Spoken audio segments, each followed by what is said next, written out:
প্রগতি life insurance আবারও প্রমাণ করেছে সত্যিকারের সুরক্ষা মানে প্রতিশ্রুতির দ্রুত বাস্তবায়ন। বার্ষিক 20,000 টাকা প্রিমিয়ামের একটি বীমা পলিসি গ্রহণ করেছিলেন মরহুম মহিউদ্দিন।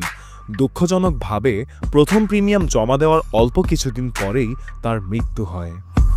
কিন্তু এতে থেমে থাকেনি তার পরিবারের জন্য আর্থিক সুরক্ষার প্রতিশ্রুতি।